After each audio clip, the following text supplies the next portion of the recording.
The hospital clock showed 6:30 a.m. when Dr. Amelia Washington finally stepped out of the operating room. Her scrubs were wrinkled, her hair was pulled back in a messy bun, and exhaustion weighed heavy on her shoulders. She had just finished her third surgery in 18 hours. A car accident had brought in multiple patients during the night, and as the head neurosurgeon, she couldn't leave until everyone was stable. Her phone buzzed with a text from her babysitter.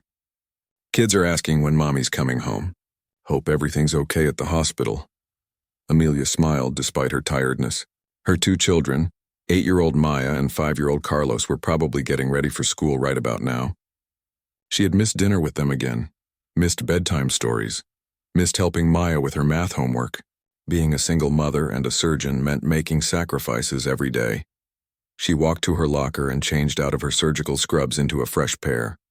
The hospital was quieter now, with only the essential staff moving through the hallways. She grabbed her purse and car keys, but before leaving, she stopped at the small mirror inside her locker door. Around her neck hung a beautiful diamond necklace. It wasn't flashy or oversized, but the stones caught the light in a way that made them sparkle like tiny stars. The necklace had belonged to her grandmother, then her mother, and now it was hers. She wore it every day, tucked under her scrubs where most people couldn't see it. It reminded her of the strong women who came before her, women who worked hard and never gave up on their dreams. Her grandmother had been a seamstress who saved every penny to buy this necklace for herself. Back in the 1940s, it was unusual for a black woman to own something so elegant. But Grandma Rose always said, "Baby, you work hard for what you want, and you wear it with pride." Her mother had worn the same necklace when she graduated from nursing school, when she got married, and when Amelia was born. Now Amelia wore it during her toughest days at the hospital. It gave her strength when surgeries got complicated and hope when patients were fighting for their lives. The drive home took 30 minutes through the quiet suburban streets. Amelia had moved to Willowbrook Heights 3 years ago, when she got promoted to department head. The neighborhood was peaceful, with well-maintained houses and tree-lined streets. It was exactly the kind of place she wanted to raise her children. She pulled into her driveway and sat in the car for a moment, looking at her house. It was a modest 2-story home with blue shutters and a small front garden that Maya helped her plant last spring. The mortgage was steep, but she could afford it now. All those years of medical school, residency, and working double shifts had finally paid off. As she got out of her car, Amelia noticed her neighbor Mrs. Thompson watering plants in her front yard. The older woman looked up and stared. This wasn't unusual. Mrs. Thompson often stared at Amelia and her children, though she never said hello or waved like the other neighbors did. Amelia had tried to be friendly when she first moved in. She brought cookies when they had a block party, waved good morning when she saw Mrs. Thompson checking her mail, and even offered to help carry groceries once when she saw the elderly woman struggling. But Mrs. Thompson always responded with cold politeness or ignored her completely. The other neighbors were different. The Johnson family next door often invited Maya and Carlos over to play with their kids. Mr. Peterson across the street helped her fix a broken fence gate last winter. Mrs. Chen from down the block brought soup when Amelia was working late shifts during flu season. But Mrs. Thompson remained distant and unwelcoming. Today, as Amelia walked toward her front door, she could feel Mrs. Thompson's eyes following her. The older woman seemed to be staring particularly hard at something. Amelia looked down at herself, wondering if there was a stain on her scrubs or if her hair looked especially messy. Then she realized what Mrs. Thompson was staring at. The diamond necklace was visible above the neckline of her scrubs, catching the morning sunlight. Amelia had forgotten to tuck it back inside after changing clothes at the hospital. She didn't think much of it and continued walking to her door. Inside the house, she could hear her children getting ready for school. Maya was practicing her piano scales while Carlos was probably making a mess trying to pour his own cereal. Their babysitter, Mrs. Rodriguez, had been with the family since Amelia started her new position. She was kind and patient, treating Maya and Carlos like her own grandchildren. "Mommy's home," Carlos shouted when he heard the front door open. He ran toward her in his superhero pajamas, still holding a piece of toast with jam. "Good morning, sweetheart," Amelia said, scooping him up for a hug. "Did you sleep well?" Maya appeared at the top of the stairs, already dressed for school in her favorite purple dress. "Mom, you look tired. Was it a hard night at the hospital?" Amelia was always amazed by how perceptive her daughter was. A few people got hurt in an accident, but they're going to be okay now. I'm sorry I missed dinner again. It's okay, Mom. Mrs. Rodriguez made tacos and we saved you some in the fridge. Mrs. Rodriguez came from the kitchen, wiping her hands on a dish towel. Dr. Washington, you should eat something and get some rest. I can take the children to school this morning.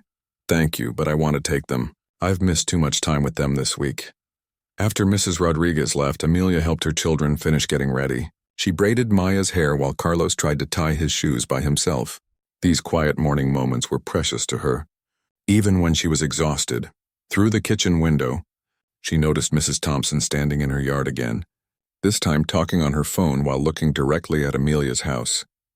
The woman seemed agitated, gesturing with her free hand and pacing back and forth. Amelia wondered if everything was all right, but she had learned not to worry too much about her unfriendly neighbor's behavior. Mom, can you help me with my math homework tonight? Maya asked while packing her backpack. Of course, sweetheart. I promise I'll be home for dinner tonight. You said that yesterday, too, Carlos pointed out innocently. Amelia knelt down to his level. You're right, buddy. Sometimes emergencies happen at the hospital and I have to help sick people, but I always try my best to come home to you and Maya. As they prepared to leave for school, Amelia caught another glimpse of Mrs. Thompson through the window. The older woman was still on her phone, still staring at their house. There was something about her expression that seemed different today. More intense, more focused, but Amelia pushed the thought away. She had more important things to worry about than a nosy neighbor. Her children needed breakfast, and she needed to drop them off at school before catching a few hours of sleep. Tomorrow would bring new challenges at the hospital, new patients to help, and new reasons to wear her grandmother's necklace with pride. Little did she know that Mrs. Thompson's phone call would change everything. In the next few hours, Mrs. Helen Thompson stood behind her lace curtains, gripping her phone tightly as she watched her neighbor's every move.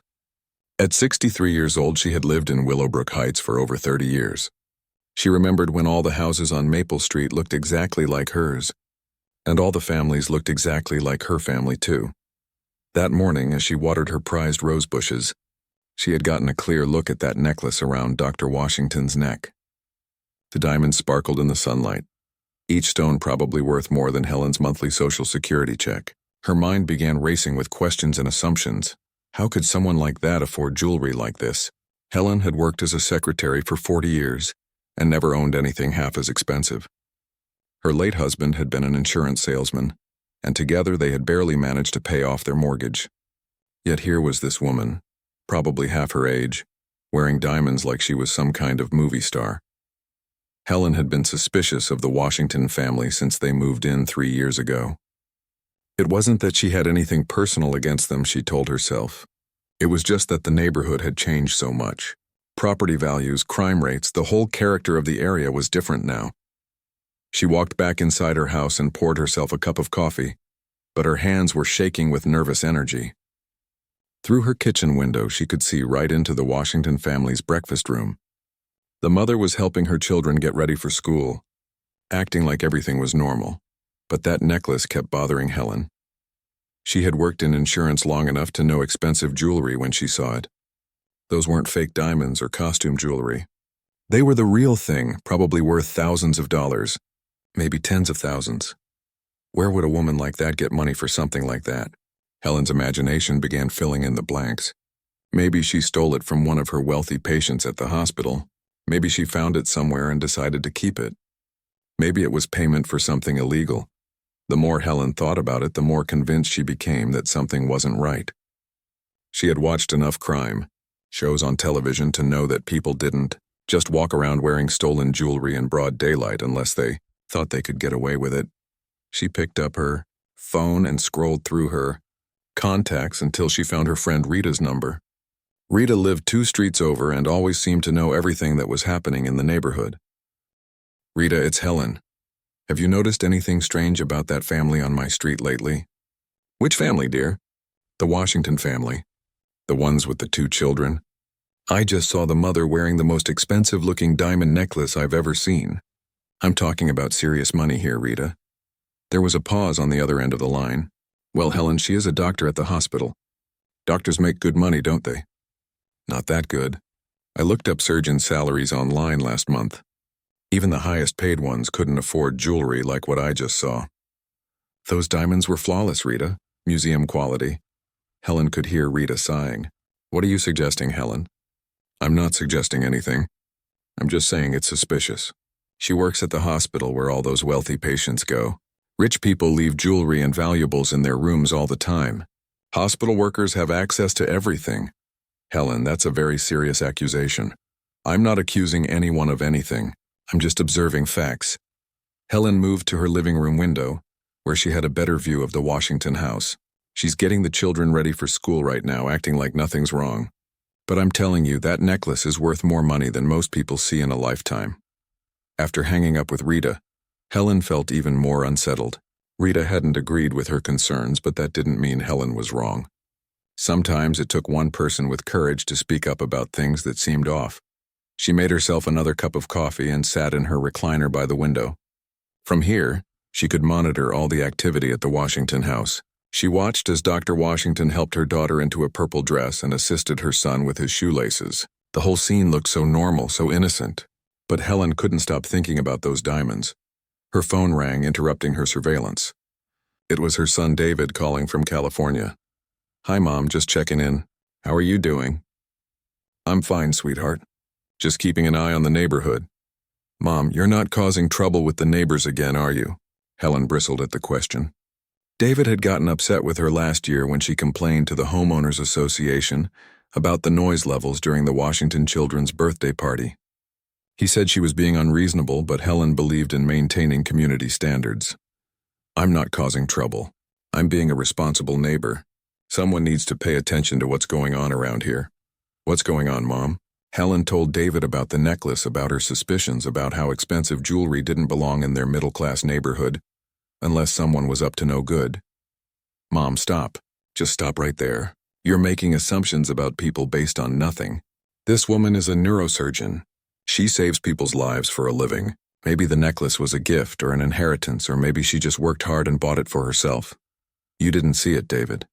This wasn't some little gift. This was serious money. Even if it was, it's none of your business. Please promise me you won't do anything stupid. After David hung up, Helen felt frustrated and misunderstood. Nobody seemed to take her concerns seriously. But she had lived in this neighborhood longer than anyone else.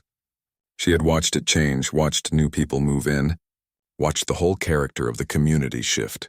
She returned to her window post and continued watching the Washington house. Dr. Washington was loading her children into her car now, probably taking them to school. The necklace was still visible, still sparkling, still bothering Helen more with each passing minute. What if this woman was a thief? What if she was stealing from patients and nobody was doing anything about it? What if Helen was the only person brave enough to report suspicious activity? She thought about all the crime shows she watched, all the stories about hospital workers who stole from patients. It happened more often than people realized. Someone needed to investigate before this woman got away with whatever she was doing. Helen walked to her kitchen and found the business card she kept on her refrigerator. It had the number for the local police department's non-emergency line. She had called them once before when teenagers were skateboarding too loudly in the park across the street. But this felt different. This felt more serious. She picked up her phone and dialed 911 instead. This was an emergency, wasn't it? If someone was walking around the neighborhood wearing stolen jewelry, that was a crime in progress. Weven, what's your emergency? Helen's heart was beating fast. I need to report suspicious activity in my neighborhood. There's a woman here wearing what appears to be very expensive stolen jewelry. Ma'am, what makes you believe the jewelry is stolen? She's a hospital worker, and the necklace she's wearing is worth more money than she could possibly afford on her salary. She has access to wealthy patients' belongings. Do you have any evidence that this jewelry was stolen from a specific victim? Well, no, but it's obvious something isn't right. This woman doesn't belong in a neighborhood like this wearing jewelry like that. The dispatcher asked for Helen's address and the address where the suspicious activity was taking place. Helen provided both, along with a detailed description of Dr. Washington and the diamond necklace. Officers will be dispatched to investigate, ma'am. Please stay in your home until they arrive. Helen hung up the phone, feeling both relieved and nervous. She had done the right thing, hadn't she? If Dr. Washington was innocent, then the police would sort it out quickly. But if Helen was right about the stolen jewelry, Then she might have just prevented a serious crime from continuing. She returned to her window to wait for the police cars to arrive. Outside, the neighborhood looked peaceful and quiet. Children were walking to the school bus stop. Adults were leaving for work. Everything seemed normal, but Helen knew that sometimes the most dangerous criminals were the ones who looked completely ordinary. Dr. Amelia Washington had just returned from dropping her children at school when she noticed the police car pulling into her driveway. Her heart immediately jumped to worry about her patients. Had something happened at the hospital? Was there an emergency surgery waiting for her? She parked her car and walked toward the two officers who were getting out of their vehicle. Both men looked serious, with their hands resting near their duty belts. The older officer was tall and heavy-set, with gray hair and stern eyes. The younger one appeared to be in his 30s, with a nervous energy that made Amelia feel uneasy. "Ma'am, are you the resident of this address?" the older officer asked, pulling out a small notebook. "Yes, I'm Dr. Amelia Washington. Is there a problem? Did something happen at the hospital?" The younger officer stepped closer, his eyes immediately focusing on the diamond necklace around her neck. "We received a report about suspicious activity at this address, specifically regarding expensive jewelry that may have been obtained illegally." Amelia felt the blood drain from her face. She looked down at her grandmother's necklace, the same necklace she had worn every day for the past 5 years. "I'm sorry, what are you talking about?" "Ma'am, we need you to explain how you came to possess that necklace," the older officer said, pointing directly at the diamonds. "A concerned neighbor reported that the jewelry appears to be worth more than your legitimate income could support." "A concerned neighbor?" Amelia repeated, glancing around the quiet street. She noticed Mrs. Thompson standing in her front window, watching the scene unfold. "Officer, this necklace belonged to my grandmother. It's been in my family for over 70 years. The younger officer pulled out his phone and took a photo of the necklace without asking permission. "Do you have any documentation proving ownership? Receipt of purchase? Insurance papers? Appraisal records?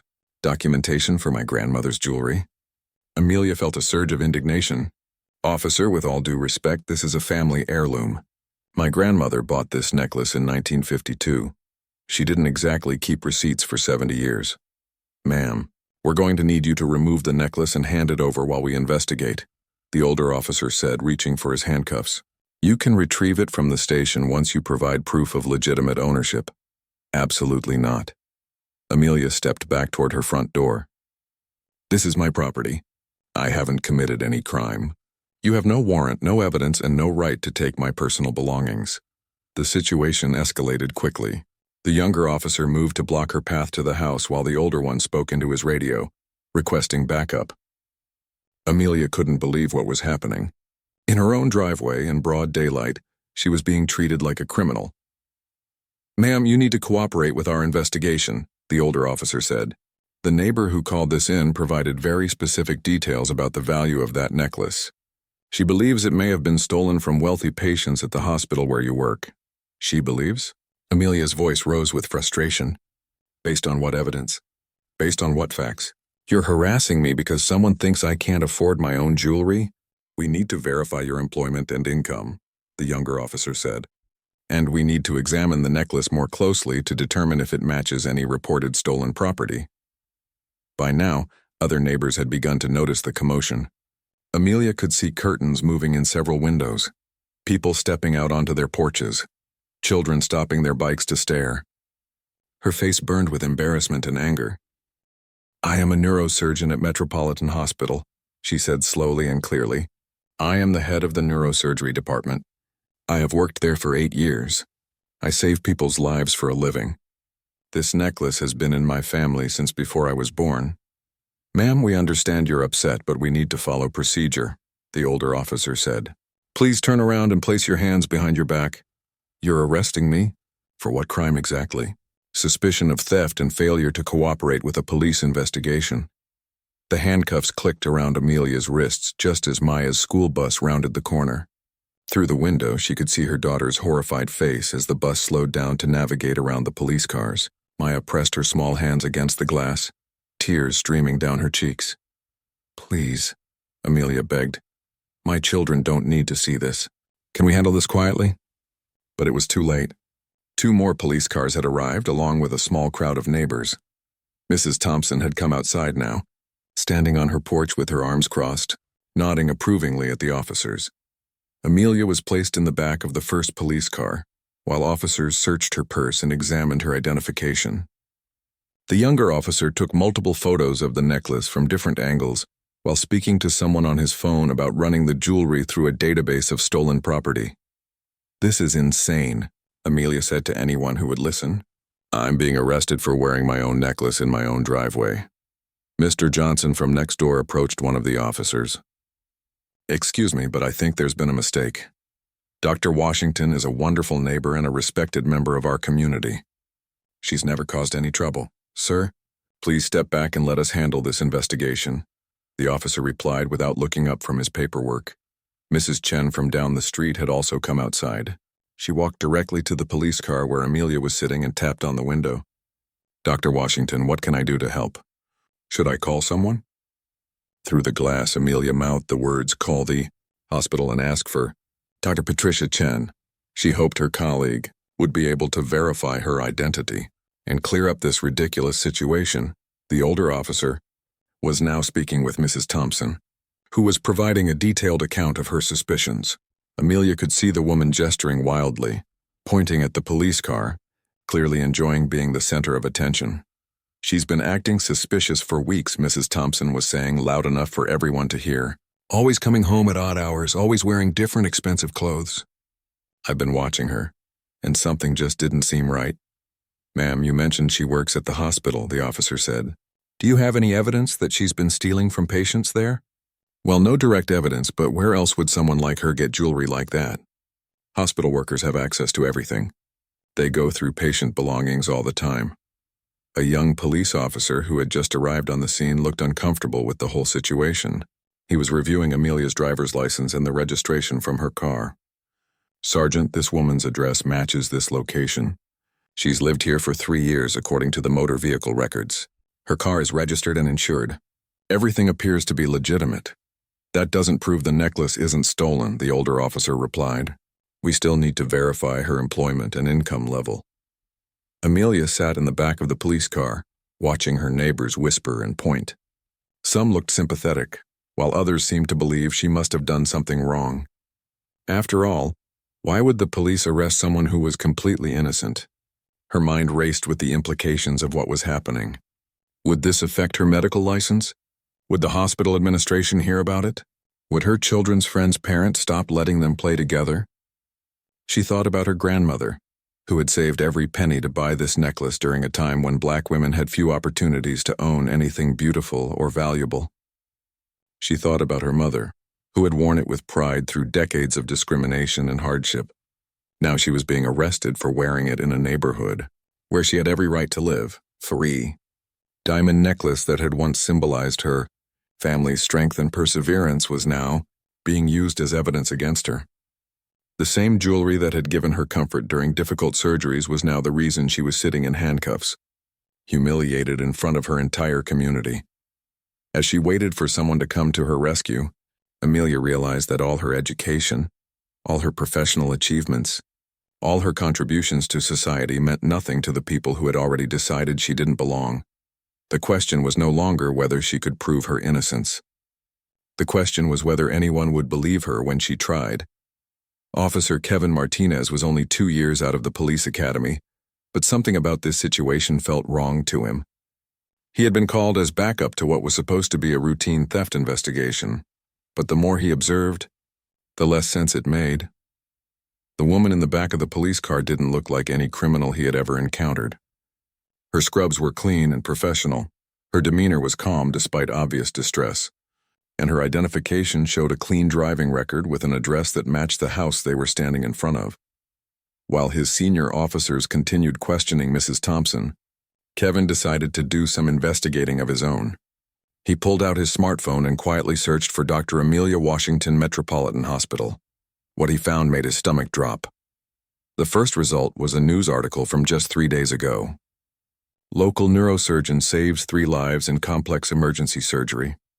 The photo showed Dr. Washington in surgical scrubs, holding an award from the hospital administration. The article described her as one of the region's most skilled neurosurgeons and mentioned her recent promotion to department head. Kevin scrolled through more. Results Dr. Washington had published, research in medical journals, spoken at conferences, and received multiple awards for her work. There were photos of her at medical charity events, quotes from colleagues praising her expertise, and testimonials from grateful patients' families.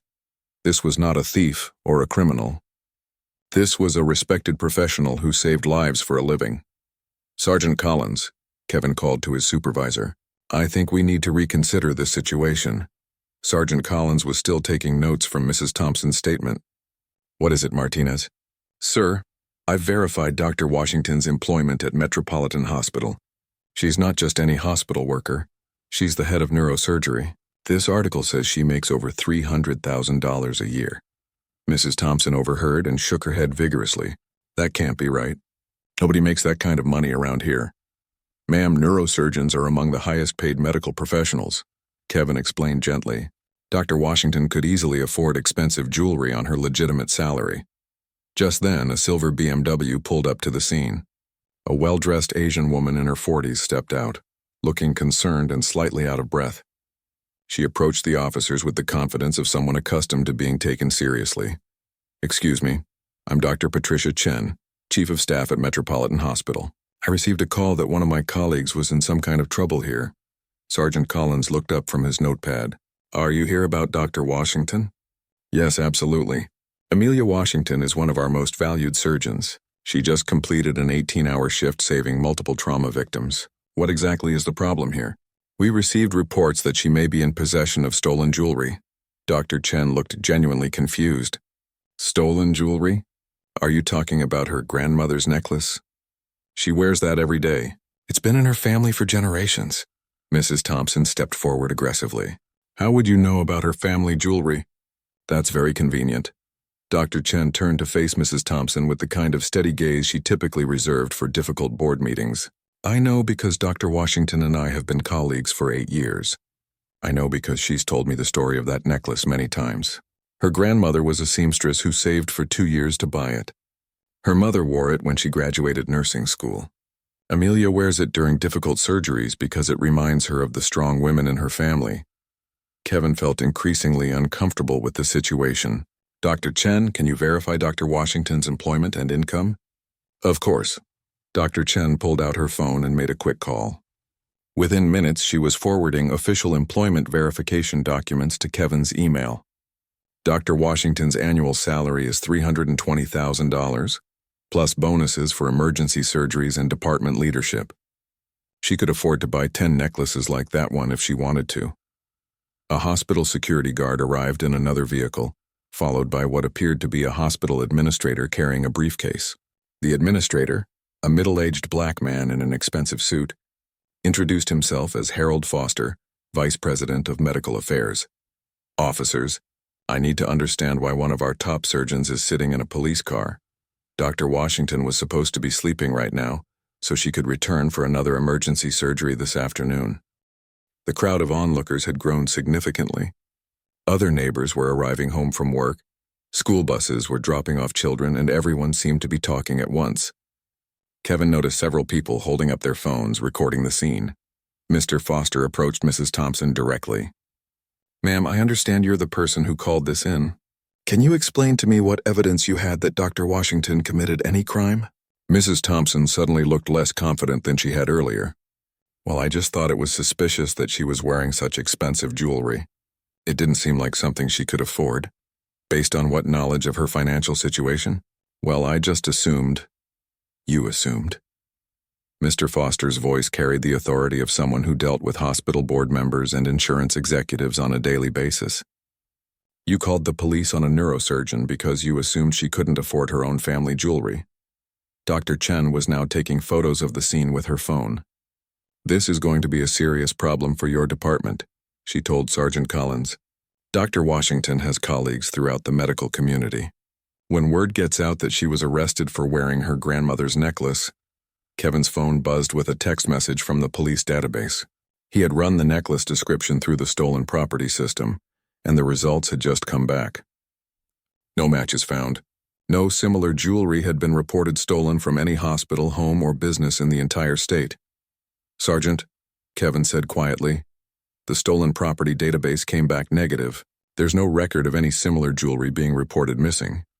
At the same time, another officer was receiving a call from the police station.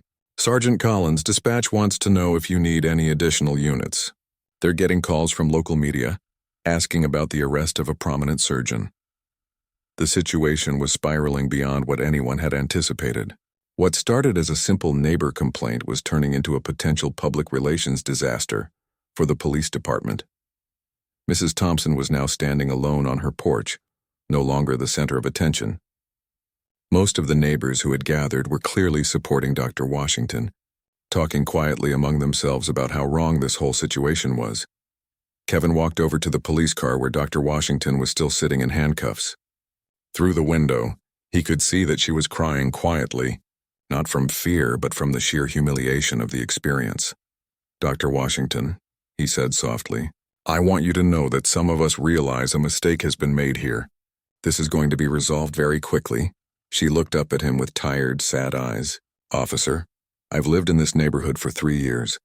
I've never caused any trouble. I pay my taxes, I help my neighbors, I save lives at the hospital. All I did this morning was wear my grandmother's necklace while dropping my children off at school." Kevin felt ashamed of his profession in that moment. This woman had dedicated her life to helping others, and now she was being treated like a criminal because a neighbor made racist assumptions about her financial situation. He walked back to Sergeant Collins, who was still trying to figure out how to handle the growing crowd and media attention. "Sir, I think we need to release Dr. Washington immediately and issue an apology. We have no evidence of any crime, multiple witnesses to her good character, and verification of her ability to afford the jewelry in question." Dr. Chen overhead and nodded approvingly. "That would be the right thing to do, but the damage has already been done. Dr. Washington's reputation and emotional well-being have been harmed by this incident." As Kevin reached for the keys to remove Dr. Washington's handcuffs, he couldn't help but think about how different this day could have been if Mrs. Thompson had simply minded her own business, or if the responding officers had asked more questions before making assumptions. The truth was finally emerging, but for Dr. Washington, the humiliation was far from over. The handcuffs came off Dr. Washington's wrists at exactly 2:47 p.m., but by then it was too late to contain the story. 3 different neighbors had recorded parts of the incident on their phones, and one video was already spreading rapidly across social media platforms. The caption read, "Respected neurosurgeon arrested in her own driveway for wearing her grandmother's necklace."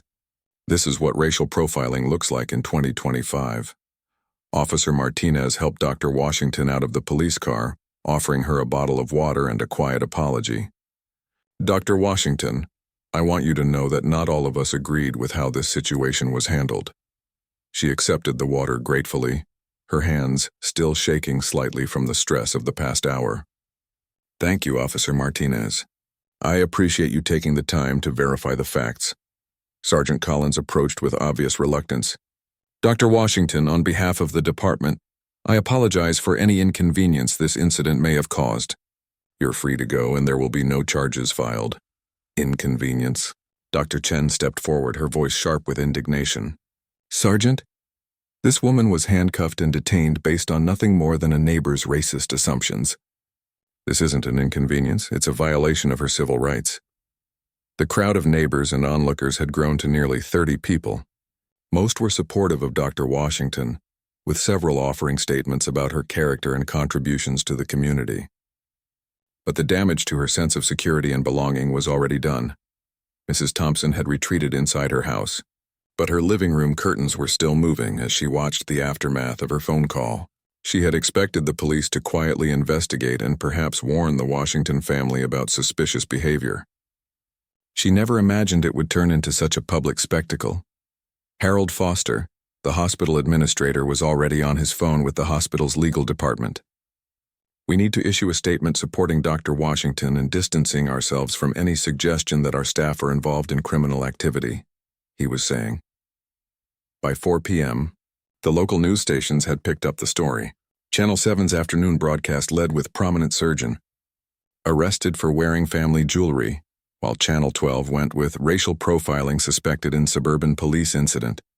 The story reached social media platforms with explosive speed. The hashtag Doc or Justice for Dar Washington was trending within hours, with thousands of people sharing their own experiences with racial profiling and false accusations. Medical professionals from across the country posted messages of support, many sharing photos of themselves wearing family jewelry with captions like, "Not a crime to wear my grandmother's pearls," and "My father's watch, inherited, not stolen."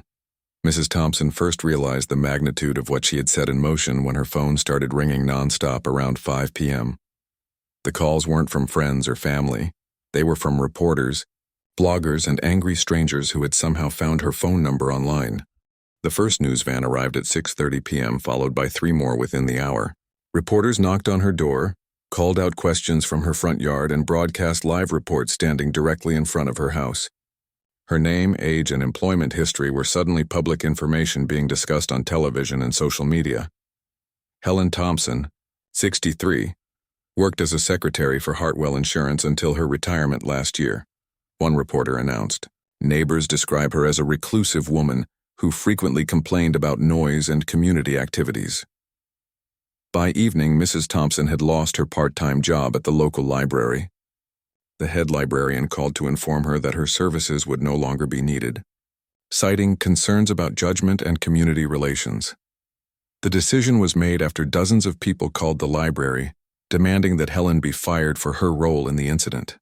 Meanwhile, Dr. Washington was at home, trying to explain to her children why police officers had put handcuffs on their mother. 8-year-old Maya was particularly upset, having seen the arrest from her school bus window. "Mommy, did you do something wrong?" Carlos asked, his 5-year-old mind struggling to understand why police would arrest someone he knew to be good and kind. "No, sweetheart. Sometimes people make mistakes about other people.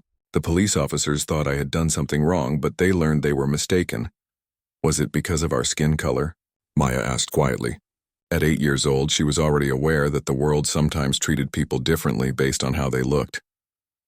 Amelia sat down on the couch and pulled both children close to her. "Sometimes, baby girl, people make assumptions about others without knowing the facts. It's not right and it's not fair, but it happens." The doorbell rang continuously throughout the evening. Neighbors stopped by to offer support, bringing flowers, food, and apologies for what had happened. Mrs. Chen from down the street organized a neighborhood meeting to discuss how they could prevent similar incidents in the future. Mr. Johnson from next door was particularly apologetic. "Dr. Washington, I should have spoken up sooner. I should have told those officers immediately that you're a respected member of this community. Please don't blame yourself," Amelia replied. "None of us expected something like this to happen." The police department held an emergency meeting that evening to discuss their response to the growing public controversy. The police chief announced that there would be an internal investigation into the incident and that additional training on bias and proper investigation procedures would be implemented for all officers. Officer Martinez voluntarily attended the meeting to explain his perspective on what had gone wrong. "With respect, sir, we arrested a neurosurgeon for wearing her grandmother's necklace because a neighbor thought she looked suspicious. We need to examine how we respond to calls that may be based on racial bias rather than actual criminal activity." By the weekend, the story had gained national attention. Dr. Washington received interview requests from major news networks, invitations to speak at conferences about racial profiling, and messages of support from medical professionals around the world. The hospital where she worked issued a strong statement of support. Dr. Amelia Washington represents the highest standards of medical excellence and personal integrity. We are proud to have her on our team and condemn any suggestion that she has engaged in improper conduct. Mrs. Thompson, meanwhile, had become a social pariah. Her neighbors avoided her. Her few friends stopped returning her calls, and she found herself the subject of harsh criticism on social media platforms she didn't even know existed. 3 weeks after the incident, Mrs. Thompson finally worked up the courage to write a letter of apology. She walked to Dr. Washington's house on a quiet Tuesday morning and left the handwritten note in the mailbox. "Dear Dr. Washington," the letter began, "I want to apologize for the terrible mistake I made. I realize now that my assumptions were wrong and hurtful. I let fear and prejudice cloud my judgment, and I'm sorry for the pain I caused you and your family." Dr. Washington found the letter that evening when she returned from the hospital. She read it twice, then sat in her kitchen holding the paper, thinking about forgiveness and community and the long road toward understanding. She never responded to the letter, but she didn't throw it away either. Sometimes the first step toward healing is simply acknowledging that harm was done. The diamond necklace still hung around her neck, sparkling in the kitchen light, carrying the same strength and history it always had. But now it carried something else too, the weight of a community's awakening to the reality of racial bias and the power of standing up for what's right. Mrs. Thompson's phone call had lasted less than 5 minutes, but its consequences would reshape how an entire community thought about assumptions, prejudice, and the courage required to treat all neighbors with dignity and respect. The incident became a case study in police training programs, a cautionary tale about the dangers of racial profiling, and a reminder that sometimes it takes a crisis to reveal who people really are when tested. For Dr. Washington, it was a painful lesson in how quickly a normal day could turn into a nightmare, but also a powerful demonstration of how many people were willing to stand up for justice when it mattered most.